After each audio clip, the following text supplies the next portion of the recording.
আমরা পেয়েছি সাবেক বাংলাদেশের প্রধানমন্ত্রী শেখ হাসিনা। আপনাকে স্বাগত জানাই, আপনি আমাদেরকে সময় দিয়েছেন, এসেছেন আমাদের কাছে এবং যুক্ত হয়েছেন আমাদের সঙ্গে, সেজন্য আপনাকে ধন্যবাদ এবং কৃতজ্ঞতা। আমাদের সাথে আরো থাকছে ইউনুস, ডক্টর মোহাম্মদ ইউনুস। আপনাকে আমাদের অনুষ্ঠানে স্বাগত জানাই। আপনাকে আরো জানিয়ে রেখি আমাদের সাথে আমাদের প্রযোজক আরাফাত এবং আমাদের যারা জার্মান কলাকুশলী আছেন তারা সবাই আপনাকে সালাম শুভেচ্ছা জানিয়েছেন।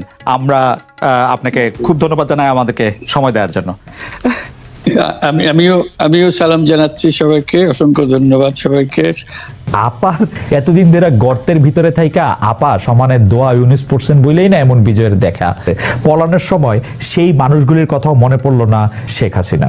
আপা আপনার একটু মন্তব্য শুনতে চাই, আপনি আমাদের একটু বলবেন জুলাই অভ্যুত্থানের ফল। দেশবাসীর কাছে আমি বিচার চাই, কি অপরাধটা কি করেছি যে এইভাবে, যেখানে আমি মানুষের ভাগ্য পরিবর্তনের কাজ করে যাচ্ছি, মানুষের জীবন মান উন্নয়ন করেছি। আজকে বাংলাদেশ সেই 2008-এর বাংলাদেশ আর 2024-এর বাংলাদেশ তো এক না। বাংলাদেশের মানুষের জীবন মান তো উন্নত হয়েছে।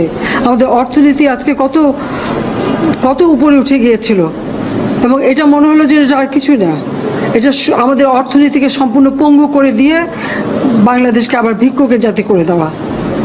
এটাই বোধহয় এদের পিছনে ষড়যন্ত্র।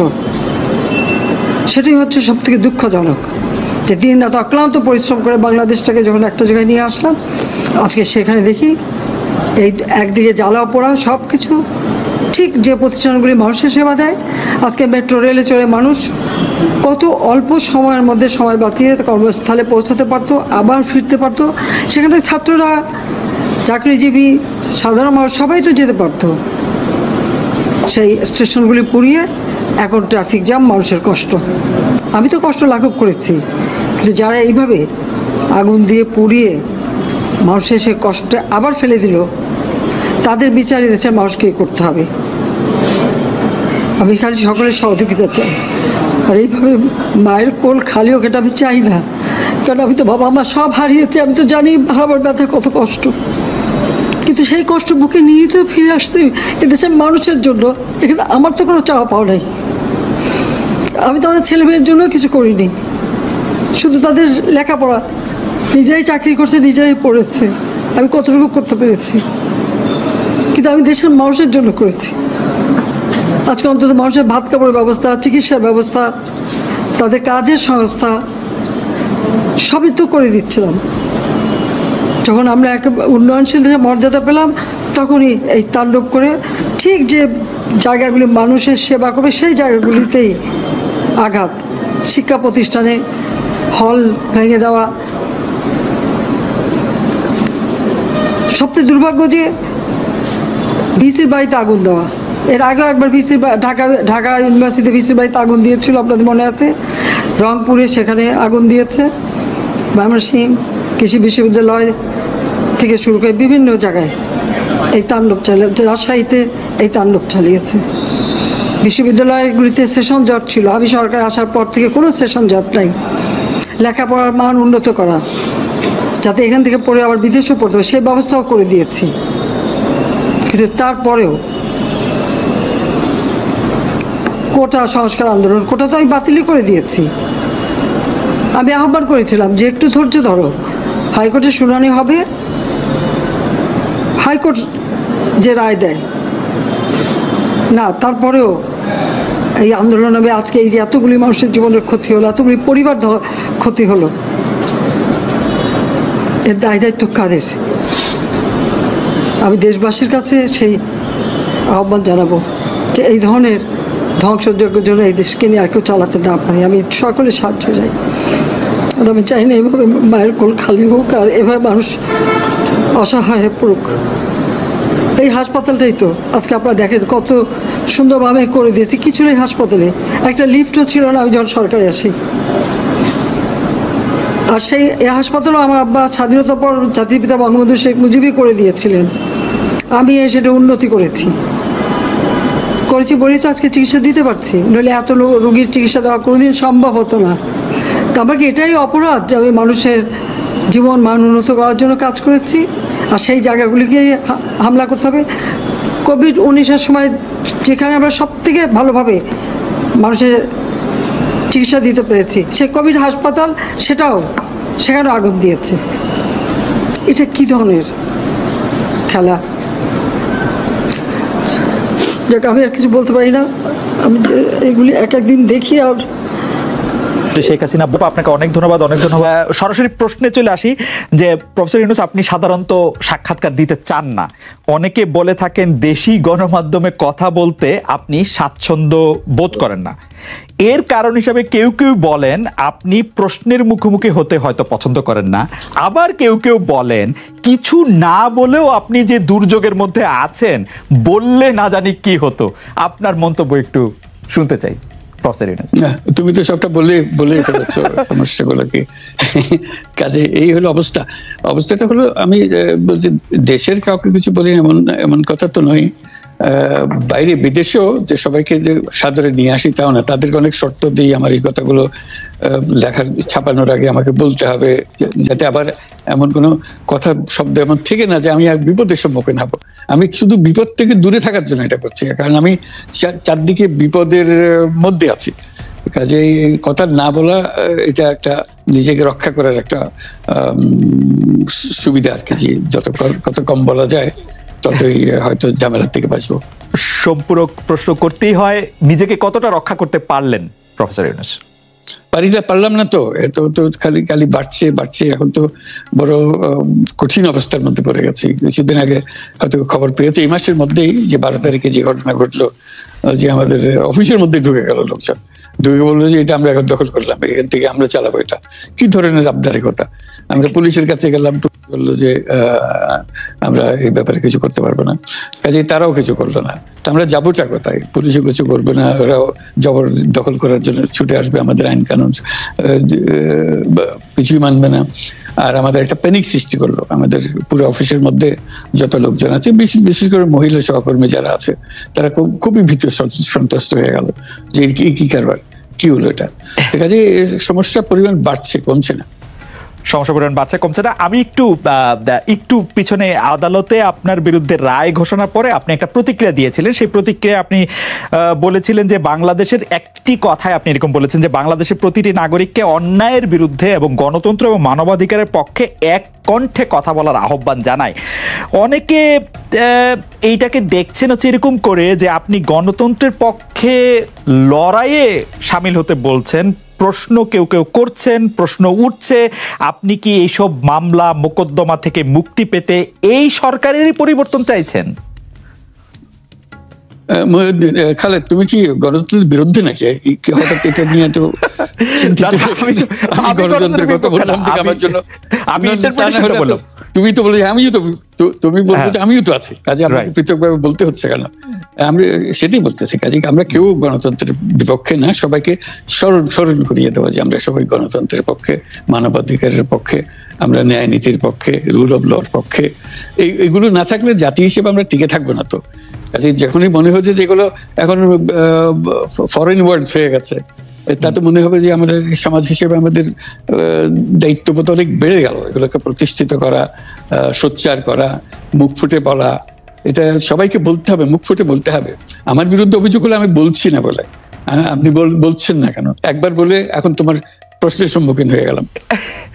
অনেকে বলছে না, আপনি তো শতবার শতমুখে গণতন্ত্রের কথাই বলবেন, আমাদের সবারই বলা উচিত। কিন্তু প্রশ্নটা এমন ভাবে তোলা হচ্ছে যে আপনি আসলে আপনার রায় ঘোষণার পর আপনি বলছেন গণতন্ত্রের কথা, মানবাধিকারের কথা। অনেকে বলছেন যে এই কথা কি আসলে যেহেতু ব্যাপারটা আপনার উপরে আসলো তখনই আপনি আসলে বললেন কিনা, নাকি আপনি আসলে বলতে চান না, আপনি আগে যেরকম বলছেন? হতে পারে, মুখ যখন বন্ধ থাকে কোনো কথাই বলা হয় না। এখন যখন মুখ খোলার সুযোগ হয়েছে, সামনে ক্যামেরা নিয়ে দাঁড়িয়ে আছে, মাইক্রোফোন দিয়ে দাঁড়িয়ে আছে, কথা বলছি, কাজে মনের কথাটা বললাম আর কি। যেটা মনে ছিল বলা হচ্ছিল না সেটা বললাম। এটা আমার ধারণা এটা সবারই মনের কথা, সেটাকে প্রকাশ করা। তারাও চায় যে তারা বলুক, আমি বললে তাদের মনে সাহস আসে যে উনি বলছেন যখন আমরাও বলতে পারবো।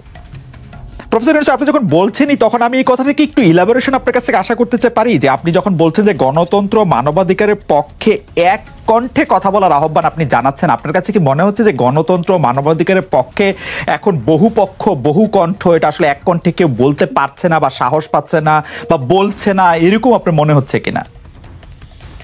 আমার মনে হচ্ছে তাই, কারণ বলতে পারছে না তো, মুখ খুলে সব গণতন্ত্রের কথা বলতে পারছে না, কাজে সেটা বলা, এক বাক্যে বলা, পরিষ্কার কণ্ঠে বলা, এটা আমাদের সবার দায়িত্ব, তো জাতীয় দায়িত্ব এটা, যে না হলে গণতন্ত্র বলে কিছু থাকবে না আমাদের জন্য, আদৌ গণতন্ত্র বলে কিছু থাকবে না। একটা প্রশ্ন করি যে বর্তমান সরকার আরো স্পেসিফিকভাবে বললে প্রধানমন্ত্রী শেখ হাসিনা স্পষ্টতই আপনাকে অপছন্দ করেন, অনেক কিছুর জন্য আপনাকে দায়ী করেন, পদ্মা সেতু এবং এই সেই, এর কারণ কি বলে আপনি মনে করেন? আপনাকে কি তিনি তার প্রতিদ্বন্দ্বী মনে করেন, নাকি সত্যি তার কাছে এমন কোনো তথ্য রয়েছে যে আপনার বিশাল কোনো রাজনৈতিক অভিলাষ রয়েছে, আপনি কি রাজনৈতিকভাবে তার প্রতিদ্বন্দ্বী হয়ে উঠছেন বলে তিনি আপনাকে অপছন্দ করছেন, না কি কারণে, আপনার কি মনে হয়? আমার মনে হয় উনি মনে করেন যে আমি দেশের সর্বোচ্চ ডাকু, সন্ত্রাসী, কিংবা আমি অপরাধী, আমি সেরা চোর, এই জাতীয় জিনিস মনে করেন, কাজে সেগুলো ব্যাখ্যা করেন উনি তার মুখে। উনি বলেন যে আমি সুদখোর, আমি ঘুষখোর, আমি সব এমন সব কটু শব্দ ব্যবহার করেন যাতে মনে হয় যে আমার সম্বন্ধে তার ধারণা খুবই খারাপ। কিন্তু এইটা তো এরকম ছিল না।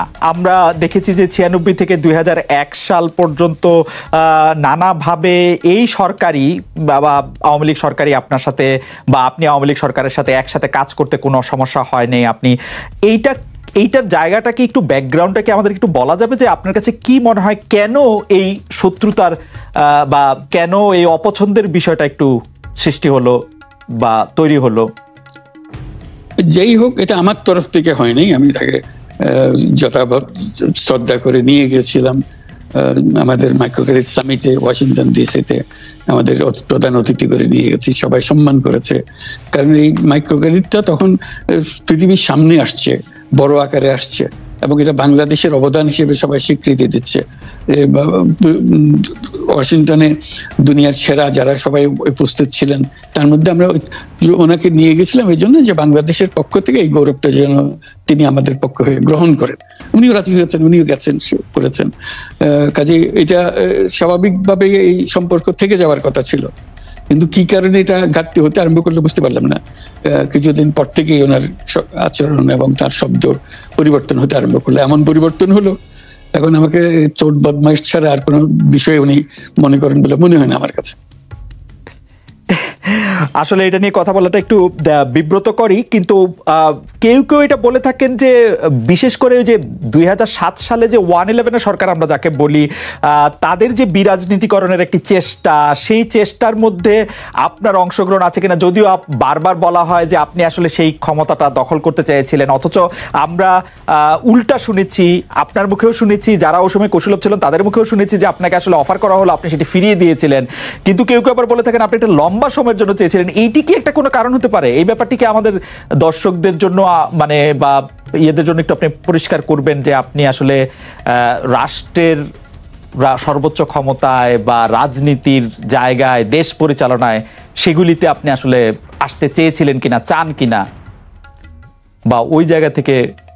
যদি চাইতাম খালেদ, যদি চাইতাম, তখন যখন মিলিটারি আমার বাসায় এসে বসে রইল সারা রাত আমাকে রাজি করানোর জন্য, আমি তো লুফে নিতাম। রাজি করানোর জন্য বসে থাকতে হবে কেন? আমি যদি ক্ষমতাই চাইতাম, বলে আর চলেন চলেন, কি করতে, কি কোন জামাটা পড়তে হবে দেখিয়ে দেন, এখনই যাচ্ছি। আমি তো সেটা করিনি, তাদের সঙ্গে তর্ক করেছি, সারা রাত ধরে তর্ক করেছে যে না ভাই আমাকে দিয়েন না, আমি এই কাজের উপযুক্ত না, আপনারা অন্য লোক খোঁজেন।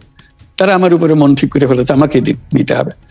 আমি বারে বারে বলতেছি তাদেরকে, তারা নিরাশ হয়ে ফিরে গেল, বললো যে সকালবেলায় আবার আসবো, সকালবেলায় আসলে তখন আপনি আমাদেরকে বলেন যে রাজি আছেন। আমি বললাম না, সকালবেলা আসলে একই কথা পাবেন, কারণ আমি তো এটা এমন কিছু না যে মনের মধ্যে সন্দেহ রেখে, দ্বন্দ্ব রেখে আপনাদেরকে বলছি, অত্যন্ত পরিষ্কার ভাবে আপনাদের কাছে বলছি। ঠিক আছে, তা না হলে তো আমি সঙ্গে সঙ্গেই রাজি হয়ে যেতাম। কে ছাড়ে যে আপনাকে দেশের পুরো সরকারের প্রধান হবার জন্য আহ্বান জানাচ্ছে, বাংলাদেশে এরকম কয়জন মানুষ আছে বলবো যে না আমি এই দায়িত্ব গ্রহণ করব না? আমি তো করলাম সেটা। এখন আমার নামে বলা হচ্ছে 10 বছর চেয়ে, আমি বছর নিয়ে প্রশ্নই উঠে না। প্রশ্ন হচ্ছে আগামীকাল সকালবেলা আপনি শপথ গ্রহণ করবেন, এই কথা। আমি বলছি না, করবো না। তারপরে এরপরে তো কয় বছর, কয় কাণ্ড। আমি 10 বছর দিয়ে কি করবোটা কি? আমি 10 বছর দিয়ে, আমি তো বলছি আমি এই কাজের জন্য নই, দেশে আমার দেশ পরিচালনা করা আমার দায়িত্ব না, আমার কাজ না, আমি জানি না এটা কিভাবে করতে হয়, আমি যেটা জানি সেটা করি। Make sense. আপনার মেয়ে মনিকা ইউনুস সম্প্রতি একটি সাক্ষাৎকার দিয়েছেন CNN-এ, সেখানে আমি তাকে একটু যদি অনুবাদ করি তাহলে সেরকম পড়তে পারবো, যে আমি তাকে উদ্ধৃত করছি যে কোনো এক সময় প্রধানমন্ত্রী শেখ হাসিনা ও ডক্টর ইউনুস একসঙ্গে কাজ করেছেন। আমি আশা করি সেই সময়টা আবার ফিরে আসুক, শুধু গ্রামীণ কিংবা সংশ্লিষ্ট সব প্রতিষ্ঠানগুলোর ভালোর জন্যই নয়, যদি তারা আবারও একসঙ্গে কাজ করেন তাহলে সেটা চমৎকার হবে। এই মনিকা ইউনুসের এই আশা কি আপনারও মানে একই রকম আশা কিনা, যে প্রধানমন্ত্রী শেখ হাসিনা এবং ডক্টর ইউনুস একসঙ্গে কাজ করলে আরো কিছু চমৎকার কাজ হবে, বা এটা আপনি আশা করছেন এরকম কি? এটা কি এখন আমার জন্য করা যাচ্ছে না, যে আমি নারাজ, যে করতে চাই না? তুমি ভাবখানা এমন করছো যেন আমি আপত্তি করছি।